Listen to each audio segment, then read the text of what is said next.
Bonjour à tous et à toutes et bienvenue sur le podcast de Racines et Lumière. Je suis Mélanie, professeure de yoga et de méditation. Et aujourd'hui, je voulais vous proposer un épisode un peu différent où, en plus de ma casquette de professeure de yoga et de méditation, je vais ajouter ma casquette de préventrice des risques au travail, puisqu'aujourd'hui, j'aimerais parler avec vous des principales différences entre le stress que l'on peut ressentir, l'épuisement auquel le stress mène, et enfin la phase de pré-burnout qui peut mener jusqu'au burnout. J'ai eu envie de vous proposer cet épisode puisque dans le cadre de mon métier de prof de yoga et de préventrice des risques, je vois tous les jours les effets du stress. Donc là, je vais parler plutôt du stress au travail, mais en fait, c'est le stress de notre rythme de vie de manière générale qui peut mener à tous ces déséquilibres. Et en lien avec les méditations et la reconnexion au corps que j'aime à vous proposer, je pense qu'il est important de comprendre comment le stress est expérimenté par le corps et quelles ressources on peut mettre en place pour justement diminuer les effets de ce stress et pouvoir éviter d'atteindre la fameuse phase d'épuisement. Donc bienvenue à vous et aujourd'hui on va commencer cet épisode par une simple question. Est-ce que vous avez déjà ressenti le stress ? En théorie, la réponse est oui. On a tous eu ce phénomène de stress d'un coup d'un seul qui monte avec des signaux corporels et émotionnels qui vont être des tensions musculaires, notamment au niveau du dos, de la nuque et des mâchoires, une agitation mentale, des pensées qui parfois peuvent être des ruminations, une impatience, une difficulté à se concentrer, voire même des troubles du sommeil et une fatigue, mais qui va être récupérable. Donc ça va vraiment être les effets du stress quand on est soumis à un stress qui peut durer quelques temps, mais sans être persistant. Donc, au niveau du stress, ce qu'il faut savoir, c'est qu'on a 3 phases. On a une première phase qui est une phase d'alarme, qui est notre réaction normale face à une pression. Ici, la charge de travail, la tension relationnelle que vous pouvez avoir avec vos collègues, les objectifs qui peuvent être difficiles à atteindre. Donc ça va être une phase qui est transitoire, mais qui est gérable. Donc ce qu'il faut savoir, c'est que dans cette première phase de stress, le corps va activer notre système nerveux, qui s'appelle le système nerveux sympathique. Donc notre rythme cardiaque va augmenter, on va avoir plus d'inspiration thoracique qui vont être beaucoup plus importantes et ça va activer toutes les hormones que je vais appeler les hormones de l'énergie. Ce système nerveux, c'est le système dans lequel je parle au travers de mes cours de yoga que j'appelle le système yang, le système de l'activation, de la mobilisation et de la survie. Et pourquoi c'est important d'activer ce système nerveux quand on a une phase de stress ? C'est parce que ce système nerveux, il va chercher dans notre histoire en tant qu'homme, à l'époque où nous étions encore des homo sapiens et que par exemple, il y avait un danger imminent, un lion par exemple, et qu'il fallait que vite on fuit le danger. Donc c'est vraiment le système nerveux qui est archaïque, si je puis dire, et qui face à un stress va donner l'impulsion au corps de fuir. Donc on active tout notre corps, le cœur, on arrête la digestion et on met vraiment les hormones en place pour pouvoir fuir. Donc ça, c'est absolument pas problématique lorsque nous avons un stress ponctuel d'être dans le même mode aujourd'hui, même s'il n'y a plus de lion face à un stress, c'est ok si tant est que face à cette activation, on arrive à rééquilibrer notre corps et donc face à cette activation et ce système sympathique, on a ce qu'on appelle le système nerveux parasympathique, que j'appelle aussi yin au travers de mes cours de yoga et qui va permettre d'équilibrer avec du repos, de la récupération, de la détente. Donc ce système nerveux parasympathique, c'est celui qui va activer d'autres hormones qu'on va ici appeler les hormones du bien-être. On va ralentir le rythme cardiaque, activer nos expirations plutôt ventrales et pouvoir rééquilibrer. Donc tant que le corps est en équilibre, ces petites phases de stress que vous pouvez ressentir, elles ne sont absolument pas gênantes. C'est ok, et de toute façon le corps est en déséquilibre puis en rééquilibre de manière perpétuelle.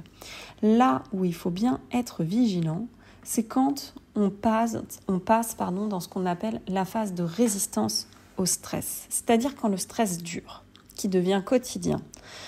Là, encore une fois, le corps est doué de beaucoup de mécanismes et il va s'adapter. Donc, on va passer de ce système de pic puis de rééquilibre à finalement un espèce de plateau où d'autres hormones vont prendre le relais et vous allez vous adapter et commencer à vous épuiser sans vous en rendre compte. Parce que ce qu'il faut comprendre, c'est que notre corps, il est plein de ressources. Et si le stress dure, il va encaisser. Et si on ne s'en rend pas compte et qu'on n'écoute pas les petits murmures de notre corps, il y a un moment donné, en changeant rien, on peut évoluer vers une phase de pré-burn, donc une phase d'épuisement, puis un burn complet. Donc je vais développer un petit peu après. Donc ce qu'il faut comprendre, c'est qu'après cette phase d'alerte du stress, on va avoir la fameuse phase de stress chronique, phase d'adaptation. Notre corps s'adapte, reste en vigilance. Et c'est parfois là où, quand vous sentez que vous êtes stressé, il va y avoir des petits déséquilibres du quotidien auxquels on ne prête pas forcément attention. Ça va être un effet sur votre humeur. Vous allez être plus facilement irritable, susceptible. Un effet sur la mémoire. Parfois, on a tendance à oublier certaines choses. Un effet sur votre sommeil, c'est-à-dire que vous pouvez avoir des difficultés à l'endormissement ou au contraire, vous réveillez en pleine nuit, les yeux grands ouverts et là, le petit vélo dans la tête se met en route, vous avez beaucoup de mal à vous rendormir.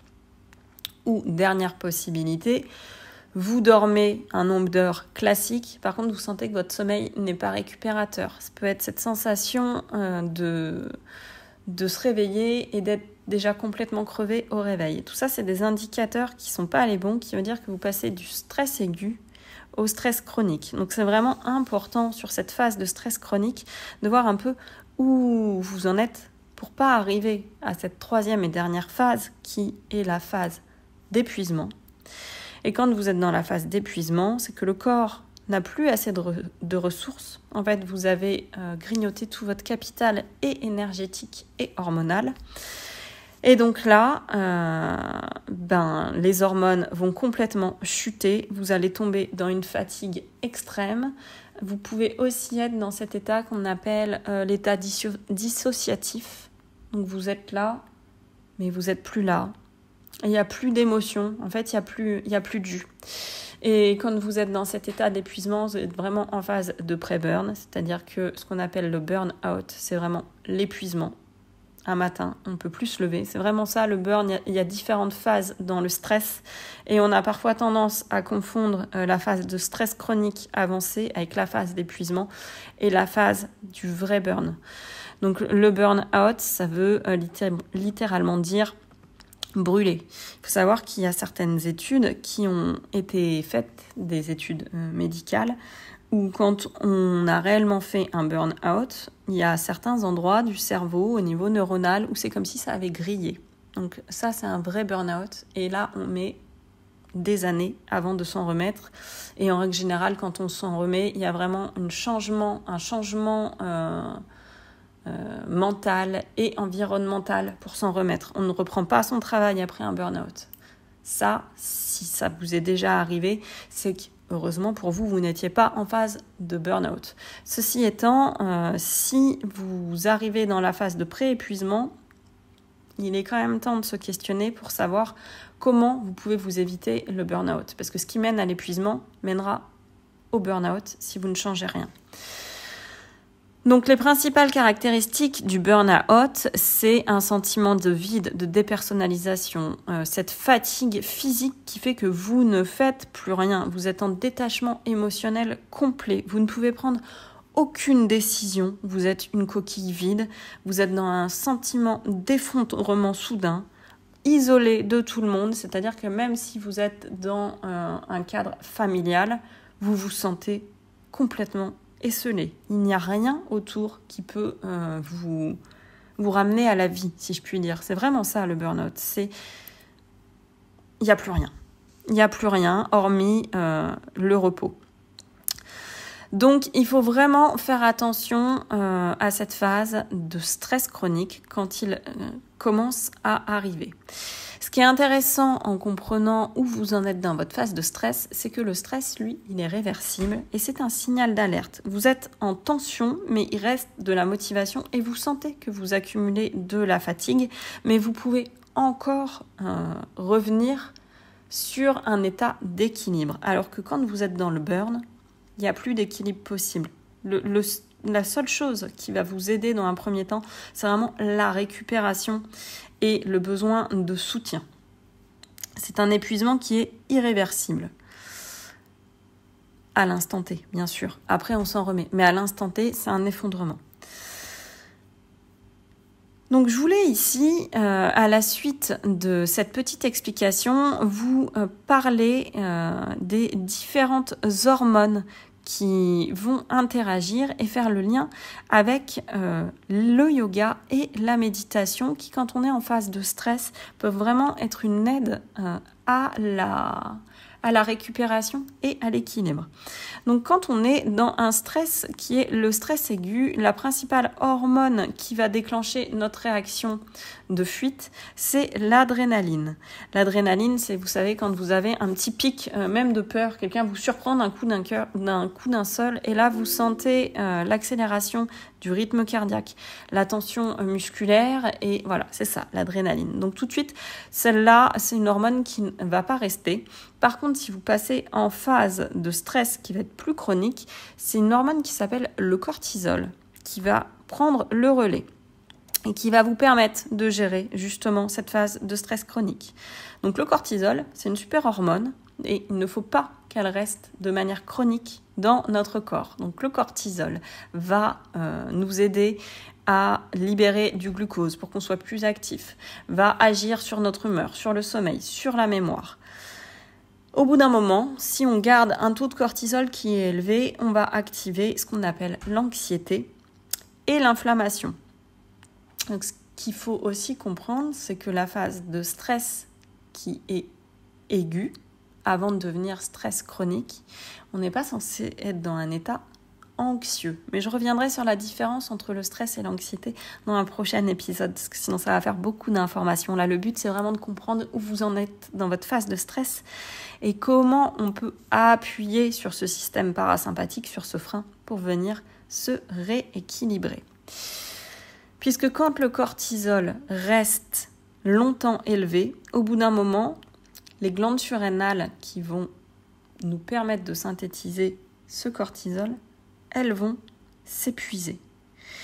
Et c'est en s'épuisant qu'on va au fur et à mesure avoir un déséquilibre hormonal général qui va annoncer le burn et donc les fameux signaux que je vous disais juste avant, avec de plus en plus de troubles de l'humeur, de baisse, de motivation, etc. etc. Donc soyez attentifs à tout ce qui peut, dans votre quotidien, vous laisser penser que vous glissez vers l'épuisement. Et si vous glissez vers l'épuisement, je vais vous inviter ici à pratiquer de manière plus régulière du yoga, mais du yoga doux, pas du yoga yang, du yoga yin, avec des postures restauratives. Même si c'est compliqué quand on est dans cet état-là, de venir prendre du temps pour soi et accepter de ne rien faire, parce que bien souvent on est dans ce mécanisme de faire. Il est vraiment important quand vous sentez que vous basculez du côté de l'épuisement, justement, d'accepter de ne faire rien et d'être dans des postures qu'on va garder plusieurs minutes et des postures où le corps va pouvoir lâcher les tensions. Donc, du yin. De la méditation quand on peut également. Je sais ô combien c'est difficile de méditer quand justement le cerveau s'emballe et qu'on arrive à cette phase de rumination. Pour autant, plus vous passez de temps à rester assis, à méditer et à activer la gratitude et plus vous allez activer votre système nerveux parasympathique, ce qui va venir justement diminuer ces fameuses hormones de stress et donc permettre au corps cette régénération. Et je sais que c'est compliqué, mais c'est vraiment quelque chose sur lequel il faut essayer. Et enfin, des respirations qui peuvent rééquilibrer le corps.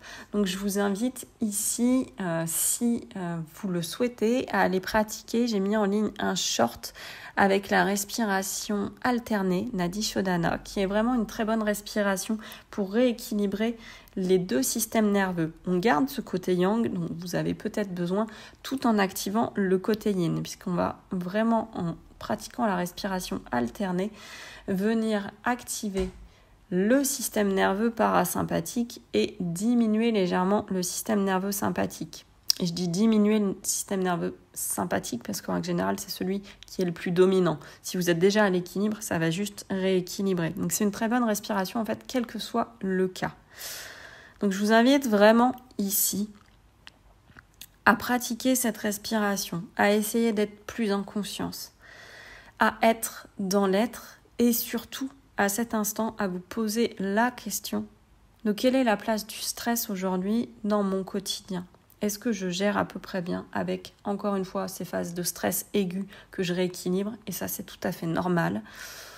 Il ne faut pas être tout le temps dans le yin, c'est pas bon non plus. Mais aujourd'hui, on est beaucoup trop dans le yang. Et encore une fois, le stress professionnel est pour moi un vrai accélérateur de ce qui mène à l'épuisement avec le rythme de vie qu'on a au quotidien.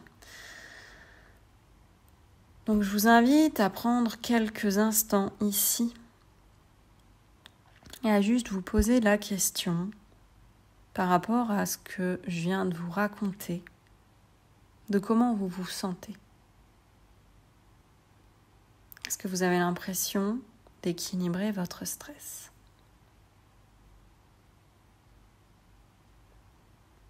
Et à cet instant, à venir inspirer, suivez votre respiration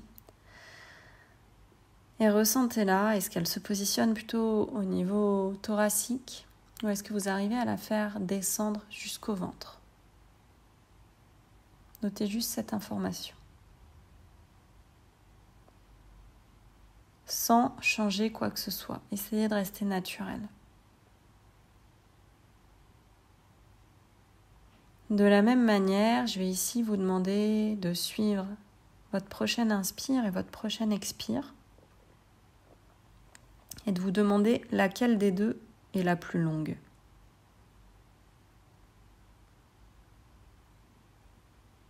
Donc ça, c'est quelque chose qui peut être clé dans la compréhension de votre corps et du stress à l'instant T. C'est valable à l'instant T. Si quand vous inspirez, l'inspiration est bloquée au niveau thoracique et que vous sentez que vous avez du mal à la faire descendre au niveau du ventre, c'est que c'est plutôt le système nerveux sympathique, donc le système nerveux de l'action qui est activé, ce qui n'est pas forcément mauvais en soi. Ce qu'il faut, encore une fois, c'est vraiment réussir à équilibrer les deux. Donc vous êtes plutôt dans l'action. Et de la même manière, si vos inspirations sont plus longues que vos expirations, c'est que vous êtes encore une fois là du côté sympathique et activation du système yang et pas en activation de votre système nerveux parasympathique, celui qui vous permet de freiner et d'activer le yin. C'est ok. Ce qu'il faut juste, c'est que vous arriviez au cours de la journée, peut-être le soir, à essayer d'appuyer sur cette fameuse pédale de frein. Dans votre entourage, si vous avez des gens qui sont particulièrement stressés, ce qui est intéressant, c'est si vous vous endormez après, mettons, votre conjoint, de regarder comment il respire quand il s'endort. Parce que la respiration est bloquée au niveau thoracique avec des inspires et des expires qui sont courtes. Ça, c'est une respiration de quelqu'un qui est stressé et qui, même dans son sommeil, pourtant le sommeil, c'est censé être justement vecteur du côté yin parasympathique, puisqu'on dort et on est censé pouvoir basculer au moment où on dort dans cet état pour récupérer. Donc s'il n'y a pas d'activation de cette partie ventrale avec des inspires et des expires beaucoup plus fluides, c'est que la personne est dans un état de stress qui peut être déjà un peu avancé. Encore une fois, rien n'est irréversible. Plus vous allez prendre de temps et de conscience sur ce qui se passe au travers notamment de votre souffle. Le souffle est toujours un vecteur de notre monde intérieur et du reflet de nos émotions. Plus vous allez pouvoir vous rééquilibrer. Donc je vous livre ici ce petit exercice. Il y en a plein d'autres et je vous proposerai, je pense de plus en plus, des petits tutos sur la gestion de ce stress pour pouvoir redescendre dans votre corps et aller chercher d'autres sources beaucoup plus loin. Tant qu'on n'est pas en conscience de notre corps et de tout ce qui se joue, on ne peut de toute façon pas aller chercher cette reconnexion au cœur et à l'âme, comme j'aime le dire. Donc j'espère que cet épisode de podcast qui est un peu plus, on va dire, explicatif vous aura plu. N'hésitez pas à me faire vos retours et à vous abonner. Et quant à moi, je vous dis à très bientôt et je vous souhaite à tous et toutes une très belle journée.